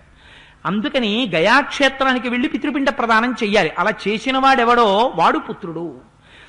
ఈ కారణం చేత శుభకార్యం ఏం జరుగుతుంది కాబట్టి తనకి పట్టాభిషేకానికి ఏర్పాట్లు జరుగుతున్నాయి. ఇది తనకి ఇష్టం లేదు, అయినా తూర్యనాదాలు మోగుతున్నాయి, భేరీలు మోగిస్తున్నారు. తెల్లవారుజాం అవుతోంది, వందిమా గదులు వచ్చారు. వచ్చి పెద్ద స్తోత్రం చేస్తున్నారు. దగ్గరికి వచ్చి కాహళలు మోగిస్తున్నారు. మోగిస్తుంటే భరతుడు విన్నాడు. వాటన్నిటినీ కట్టి పెట్టండి అన్నాడు. ఆపు చేసేయండి అన్నాడు. ఆపు చేసేయమని శత్రుఘ్నుణ్ణి పిలిచాడు. చూశావా శత్రుఘ్న, నా దౌర్భాగ్యం, నాకు ఎన్నడూ ఈ రాజ్యం చెయ్యాలని లేదు, నాకు ఆ రాజ్యం మీద మనసులో కూడా కాంక్ష లేదు. ఇది అపవాదు రూపంలో నన్ను వెంబడిస్తోంది. నేను పెద్ద కొడుకునే ఈ రాజ్యం వస్తే నేను ఇలా ఏడవక్కర్లేదు. నా ముందు రామచంద్రమూర్తి ధర్మాత్ముడు ఉన్నాడు. ఆయనకి చెందవలసిన రాజ్యం నా వెంట పడుతోంది. పడడం అపవాదు రూపంలో. ఎందువల్ల వచ్చింది ఇదంతా? ఘాతకి మా అమ్మ కోరిన వరం, దానివల్ల వచ్చి పడింది నాకు ఈ ఉపద్రవం. ఎన్ని మాటలు చెప్పుకోను, ఎంతమందికి చెప్పుకోను, నాకు అక్కర్లేదని, నా బ్రతుకు ఇలా అయిపోయిందని ఏడుస్తున్నాను శత్రుఘ్న అని నేలబడి ఏడ్చాడు మహానుభావుడు. ఏడిస్తే శత్రుఘ్నుడు ఏడుపులు విని, నాయన నువ్వు కూడా ఏమైనా అయిపోతే మేము ఎందుకు బతకాలి రా అని తల్లులందరూ వచ్చి పైకి లేపారు. ఇవాళ అటువంటి స్థితిని పొందాడు.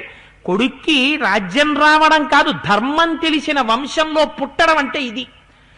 ఆ కొడుకు ధర్మం తప్పవలసినందుకు ప్రాణం వదిలేస్తాడేమో అని బెంగపెట్టుకోవాల్సి వస్తోంది ఇవాళ. అలా లేపారట. లేపిన తరువాత వశిష్ఠ మహర్షి గొప్ప సభామంటపంలో అన్ని ఏర్పాట్లు చేశారు. సామంతరాజుల్ని తీసుకురమ్మన్నారు, చాతుర్వర్ణముల వారిని తీసుకురమ్మన్నారు, బ్రాహ్మణుల్ని పురోహితుల్ని తీసుకురమ్మన్నారు. అందరూ వచ్చారు, తమ తమ యథాస్థానములలో కూర్చున్నారు. కూర్చున్న తరువాత భరతుణ్ణి కూడా తీసుకురమ్మన్నారు. భరతుడు ఉత్తమమైనటువంటి రథంలో వచ్చి నడిచి సభామంటపంలో ప్రవేశిస్తున్నాడు. ఆ భరతుడు నడిచొస్తుంటే మళ్ళీ యవ్వనంలో ఉన్న దశరథ మహారాజు గారు నడిచొస్తున్నాడా అనిపించిందిట. ఆయన నడిచి వచ్చాడు. వచ్చిన తరువాత ఆయన వశిష్ఠ మహర్షి భరతుడితో ఒక మాట చెప్పాడు. తతో నాందిముఖీం రాత్రీం భరతం సూతమాగధాః తుష్టువు సవిశేషజ్ఞ సవైర్మంగళ సంహితైః సువర్ణ కోణాభిహతః ప్రణదద్యామదుందుభిః దద్ము శంఖాశ్చ శతతో శోచ్ఛా వచస్వరాన్. ఆ తూర్యనాదాలవి నాకు అక్కర్లేదని సభలోకి వచ్చిన తరువాత, నాయన నీ తండ్రి అయినటువంటి వశిష్ఠ మహర్షి నీ తండ్రి అయిన దశరథ మహారాజు గారు ఈ రాజ్యాన్ని నువ్వు అనుభవించాలని నిర్ణయం చేసి వెళ్ళిపోయాడు. ఆయన బ్రతికున్నన్నాళ్ళు ధర్మబద్ధంగా పాలించాడు. ఒక్క విషయాన్ని జ్ఞాపకం పెట్టుకో, చంద్రుణ్ణి వెన్నెల ఎలా విడిచిపెట్టదో అలా పుత్రధర్మాన్ని విడిచిపెట్టకుండా రాముడు అడవికెళ్ళాడు. ఏం చెప్తున్నాడు వశిష్ఠుడు? జ్యోత్సన చంద్రుణ్ణి విడిచిపెట్టకుండా ఎలా ఉంటుందో పుత్రధర్మాన్ని రాముడు విడిచిపెట్టలేదు. నువ్వు కూడా నీ ధర్మాన్ని పాటించాలి. ఏమిటి నీ ధర్మం? పట్టాభిషేకం నువ్వు చేసుకోవాలి. తండ్రి మాటకి రాముడు అడవికి వెళ్ళాడు, తండ్రి మాటకి నువ్వు రాజ్యం పుచ్చుకోవాలి. ఇప్పుడు తన ధర్మం నిర్వర్తించడంలో రాముడు ఎటువంటి అగ్ని పరీక్ష ఎదుర్కొన్నాడో, తన ధర్మం నిర్వర్తించడంలో భరతుడు కూడా అదే అగ్ని పరీక్ష ఎదుర్కొంటున్నాడు. అందుకని నీకు పట్టాభిషేకం చేసుకోవడం ధర్మం. ఎవరు మాట్లాడుతున్నారు? పైగా వారు వీరు కాదు, బ్రహ్మర్షి వశిష్ఠుడు మాట్లాడుతున్నాడు. అందుకని జలకలశములన్నీ తెప్పించాను, పురోహితులందరూ వచ్చారు, భద్రపీఠం ఏర్పాటు చెయ్యబడింది, ఉత్తమాశ్వాల్ని గజాల్ని తీసుకొచ్చాం. రాజు లేకుండా రాజ్యం ఉండకూడదు, నీ తండ్రి కోరిక నెరవేర్చు, కూర్చుని మూర్ధాభిషిక్తుడవు కమ్మన్నాడు. అంటే భరతుడు సభలోకి వచ్చి ఈ మాట విన్నట్ట. తత ప్రబుద్ధో భరతస్థం ఘోషం సన్నివర్ష్య చ నాహం రాజయతి చాపుత్య శత్రుఘ్నమిదమబ్రవీత్. ఆ శత్రుఘ్నుడి వంక చూశాట. చూసి నాకు ఈ రాజ్యము అక్కర్లేదు, దీన్ని ఎప్పుడూ నేను కోరుకోలేదు అని ఆ సభలో ఉన్నటువంటి మిగిలినటువంటి సదస్యులందరి వంక చూశాట. సభాష్పకలయా వాచ కలహం సస్వరో యువ విలలాప సభామధ్యే జగర్హ్యేచ పురోహితం. చారిత్ర బ్రహ్మచర్యస్య విద్యాస్నా తస్య ధీమతః ధర్మే ప్రయతమానస్య మానస్య కోరాజ్యం మధ్యుతో హరేత్ కథం దాశరథాజ్ఞాతో భవేద్రాజ్యాపహారకః రాజ్యం చాహం చ రామస్య ధర్మం వక్తుమిహార్హసి. ఎప్పుడైతే రాజ్యాన్ని నువ్వు తీసుకో అని వశిష్ఠుడు అన్నాడో, అంత సభామంటపం నేను యువరాజుని, నేను అలా ఏడవకూడదు, దశరథుడి గురించి ఏడ్చాడంటే అర్థం ఉంది, లేకపోతే తల్లి గురించి ఏడ్చాడంటే అర్థం ఉంది. యవ్వనంలో ఉన్నవాడు, అంత పౌరుష పరాక్రమాలున్నవాడు సభామధ్యంలో నిలబెట్టి ఇంతమంది సామంతులు చూస్తుండగా, చాతుర్వర్ణముల వారు చూస్తుండగా, పురోహితులు చూస్తుండగా, వందిమాగతులు పక్కన నిలబడి ఉండగా, భద్రపీఠం అక్కడుండగా, సంబారాలన్నీ సిద్ధం చేసేసి ఒక పక్క రాత్రల్లా వినపడ్డాయి ఆ చేసినటువంటి ధనులు, శంఖనాదాలు, తూర్యనాదాలు అన్నీ. వశిష్ఠుడు పరిశీలన చేస్తున్నాడు. ఏమో వెడదాం అంటున్నాడు దండకారణ్యానికి. నిజంగా రాజ్యం రాముడికి విడిచిపెట్టాలని ఉందా?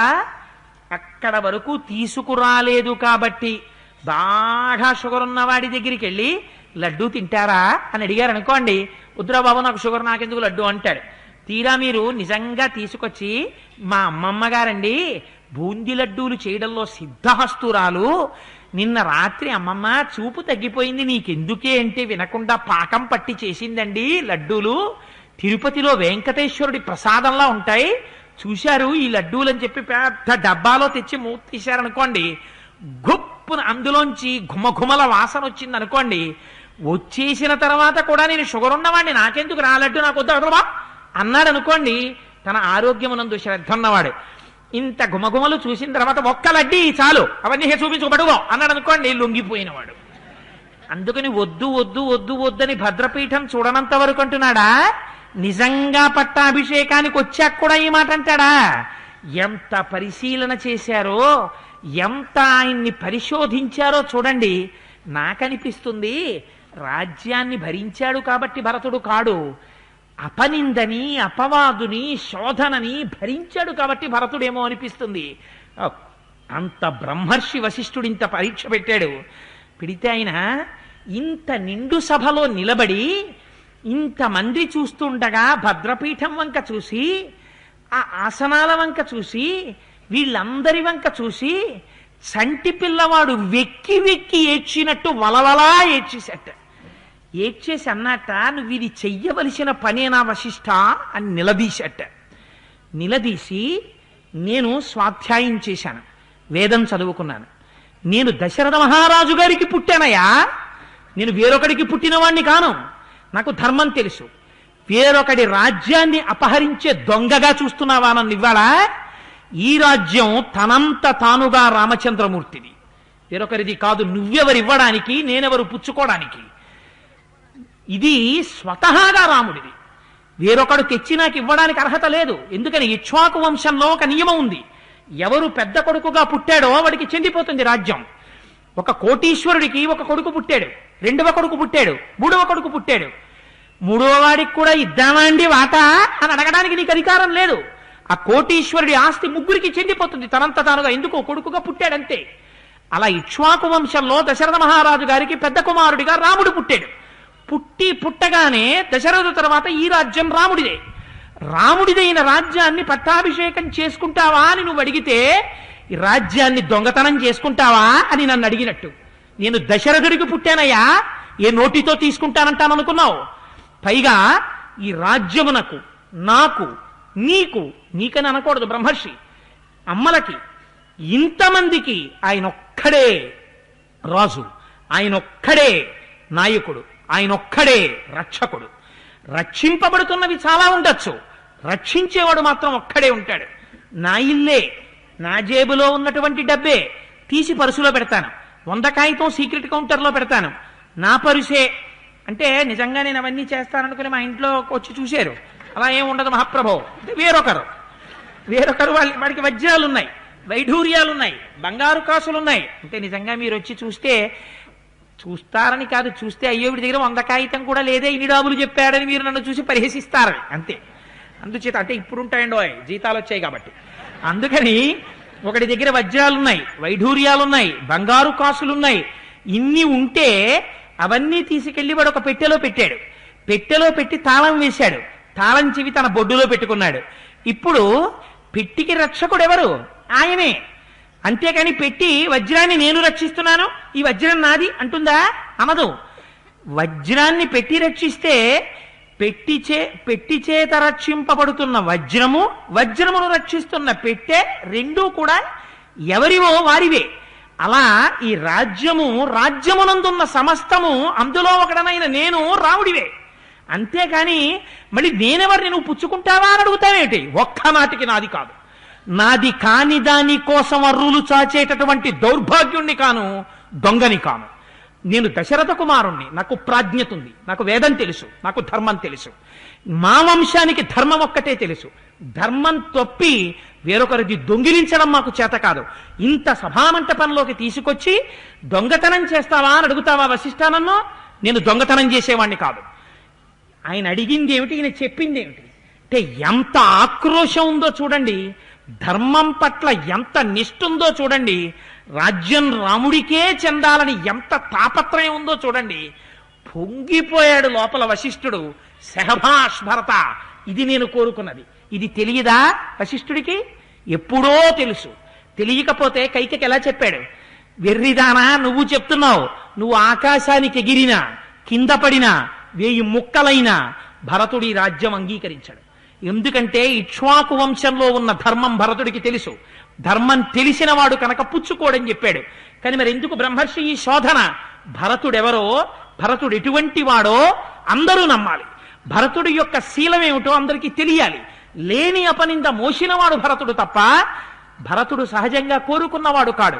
తనది కాని వస్తువు తన దగ్గరుంది. ఈ పుస్తకం నాది. కాసేపు అయిపోయిన తర్వాత, ఉపన్యాసం అయిపోయిన తర్వాత మా ముత్యాల సత్యనారాయణ వస్తాడు.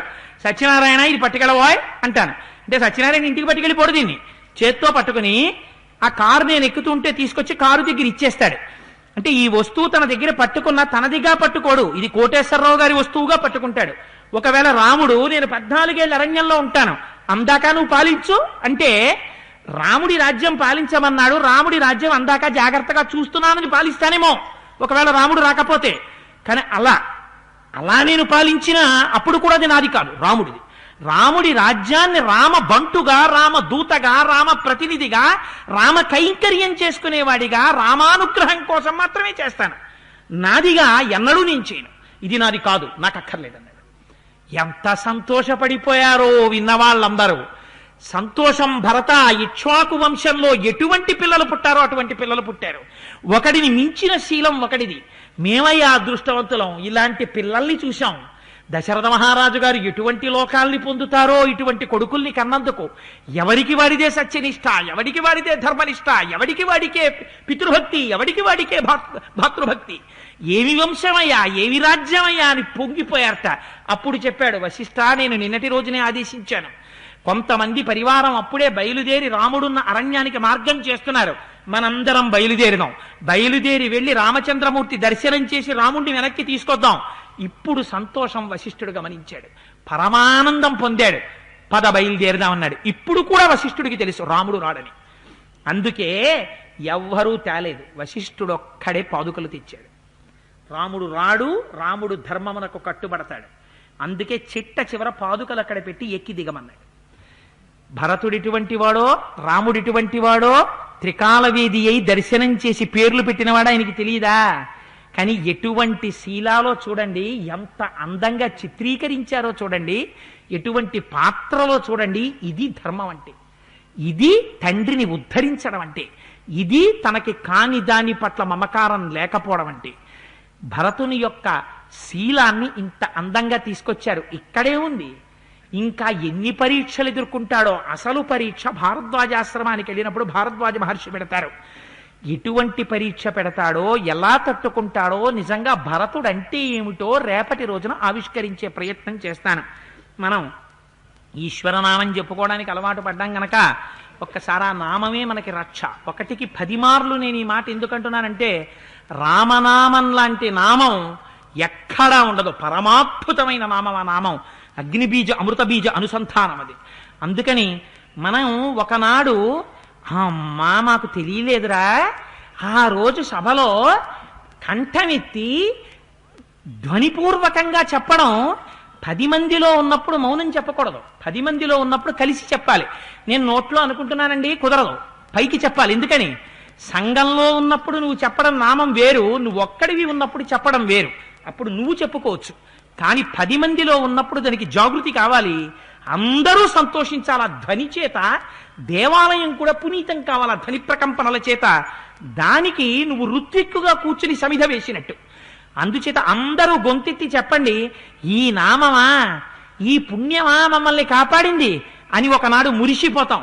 అందుకని మనం రోజు నామం చెప్పుకుంటున్నామని అంటున్నాను. కానీ మిమ్మల్ని ఏదో వేధించాలనో, 8:30 అయిపోయాక కూడా మిమ్మల్ని కూర్చోపెట్టి హింసించాలనో నా ఉద్దేశ్యం కాదు. అందుకని రోజు చెప్పిస్తున్నారు. నా సహృదయాన్ని అర్థం చేసుకుంటారని మీకు విజ్ఞాపన చేస్తూ ఒక్కసారి 11 మాటలు ఆ నామాన్ని చెప్దాం. గౌరికి ఉపదేశ నామము, కమల జుడు జపించు నామము,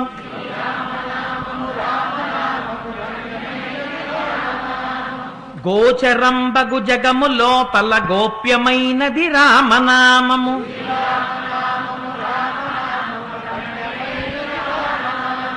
బ్రహ్మ సత్యము జగన్మిథ్యా భావమే శ్రీరామనామము.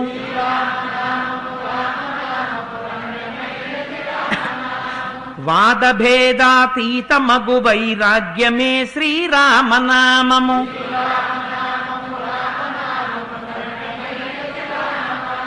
భక్తితో భజించు వారికి ముక్తి నొసగును రామనామము.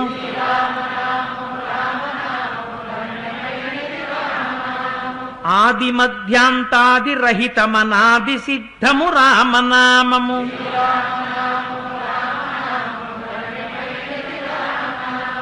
జన్మ మృత్యు జరాది వ్యాధుల చక్కబరచును రామనామము.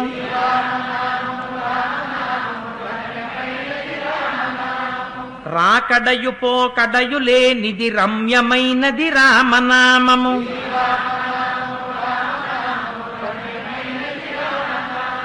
పాలు మీగడ పంచదారల పక్వమే శ్రీరామనామము.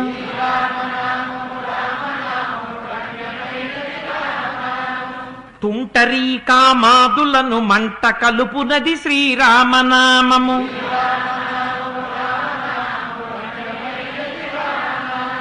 ఎందరో మహానుభావుల డెందమాయను శ్రీరామనామము.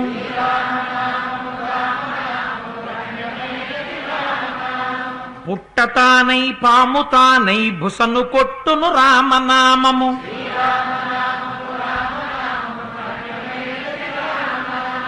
అచలమై ఆనందమై పరమాణువైనది శ్రీరామనామము.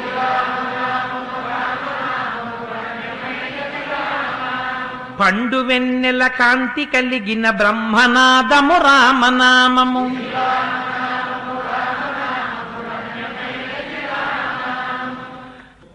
సర్వం శ్రీ ఉమామహేశ్వర పరబ్రహ్మార్పణమస్తు. స్వస్తి.